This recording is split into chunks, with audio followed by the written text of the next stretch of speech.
السلام علیکم ورحمۃ اللہ وبرکاتہ۔ رب اشرح لی صدری ویسر لی امری واحلل عقدۃ من لسانی یفقہوا قولی رب زدنی علما اللہم فقہنا فی الدین آمین۔ بچوں، عربی گرامر میں ہم نے عربی گرامر کی جو بنیادی اصطلاحات ہیں یعنی بیسک ٹرمنالوجیز جو ہیں وہ ہم نے زیادہ تر پڑھ لی ہیں۔ مثلاً حرکت، حرکات ثلاثہ جو کہ زبر، زیر اور پیش کو کہا جاتا ہے۔ زبر کو فتحہ عربی میں کہتے ہیں، زیر کو کسرہ کہتے ہیں اور پیش کو ضمہ کہتے ہیں۔ پھر ہم نے متحرک، سکون، تنوین اور مشدد کے بارے میں جانا۔ آج ہم انشاءاللہ لام تعریف کے بارے میں پڑھیں گے۔ پچھلی دفعہ ہماری بات ہوئی تھی کہ خرج زید من الدار، یہاں من الدار میں جو شروع میں ال ہے یہ نہیں پڑھا جائے گا جب ہم اس کو ملا کر پڑھیں گے۔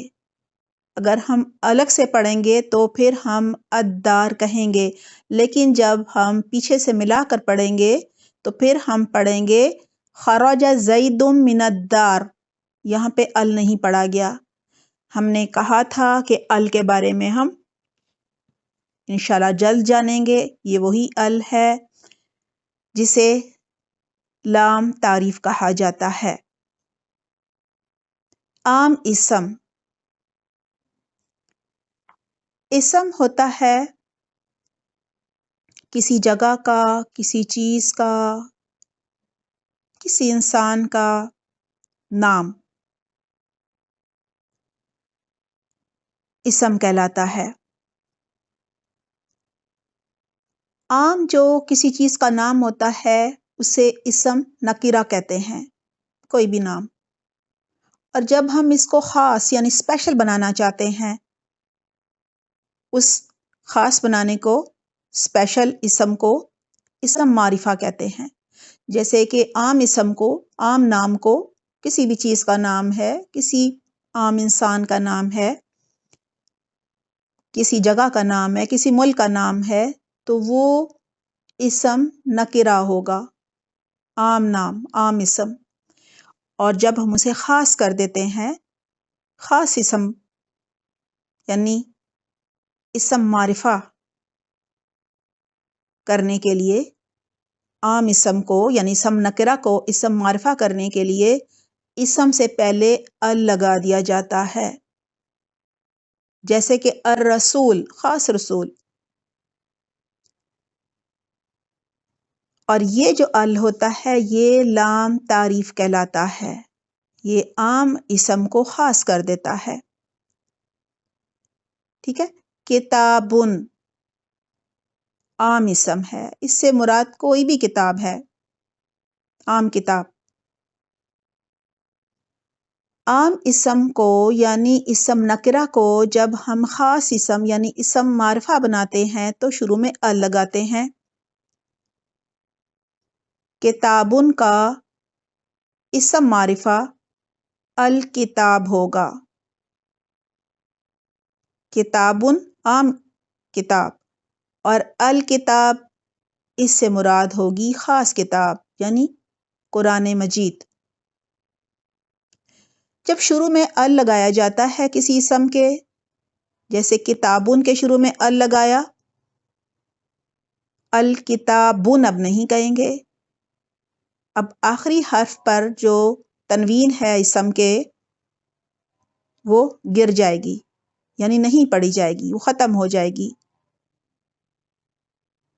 کتابن کا اسم معرفہ الکتاب ہے، جس سے مراد خاص کتاب یعنی قرآن مجید ہے۔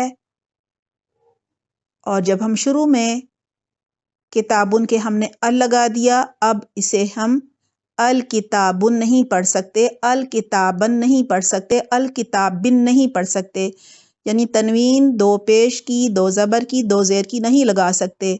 اب ہم پڑھیں گے الکتاب۔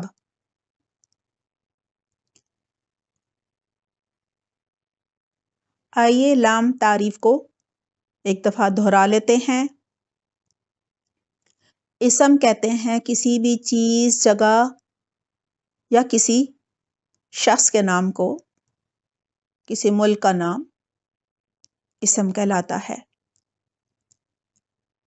جیسے کہ لاہور ہو گیا، پاکستان ہو گیا، سعودی عرب ہو گیا، اسی طرح سے فاطمہ ہو گیا، علی ہو گیا، ولید ہو گیا، یہ نام ہے۔ علینا ہو گیا، یہ سب نام ہیں۔ چیزوں کے نام، کتاب، قلم، پین، یہ سب نام ہے نا۔ تو کسی بھی چیز کا نام یا جگہ کا نام یا کسی ملک کا نام ہو، وہ عام اسم ہوتا ہے۔ اور عام اسم کو عربی میں اسم نکرہ کہتے ہیں۔ عام اسم کو یعنی اسم نکرہ کو خاص اسم یعنی اسم معرفہ بنانے کے لیے اس اسم سے پہلے ال لگا دیا جاتا ہے، اور یہ ال لام تعریف کہلاتا ہے۔ آپ جب قرآن پڑھیں تو دیکھیں کس کس حرف کے شروع میں ال لگا ہوا ہے۔ الحمدللہ، الحمد ال لگا نا، للہ رب العالمین، یہاں بھی ال ہے۔ یہاں ہم نے مثال دیکھی تھی کتابن، یہ عام اسم تھا، اس سے مراد کوئی بھی کتاب ہو سکتی ہے۔ اور اس عام اسم کو یعنی اسم نکرہ کو جب ہم نے خاص اسم یعنی اسم معرفہ بنایا تو ہم نے کتابن سے پہلے ال لگا دیا، یہ بن گیا الکتاب، یعنی خاص کتاب۔ اب یہ عام کتاب نہیں ہے، اور خاص کتاب سے مراد ہے قرآن کریم۔ اور دوسری بات آج ہم نے یہ سیکھی کہ جب ہم اسم نکرہ سے اسم معرفہ بناتے ہیں اور اسم نکرہ کے شروع میں ال لگا دیتے ہیں تو پھر آخری حرف کی تنوین نہیں پڑھی جاتی۔ جیسے کہ کتابن تھا، ال لگا تو یہ پڑھا جائے گا الکتاب۔ اب ہم اسے الکتابن نہیں کہہ سکتے۔ لہٰذا یوں بھی کہا جا سکتا ہے کہ جب کسی اسم کے آخری حرف پر تنوین ہوتی ہے، دو زبر، دو زیر یا دو پیش ہوتے ہیں، تو پھر اس کے شروع میں ال کبھی نہیں آ سکتا۔ اور جب کسی اسم کے شروع میں ال ہوتا ہے یعنی وہ اسم معرفہ ہوتا ہے تو پھر آخری حرف پر تنوین نہیں آتی۔ سبحانک اللہم و بحمدک، نشہد لا الہ الا انت، نستغفرک و نتوب الیک۔ والسلام علیکم ورحمۃ اللہ وبرکاتہ۔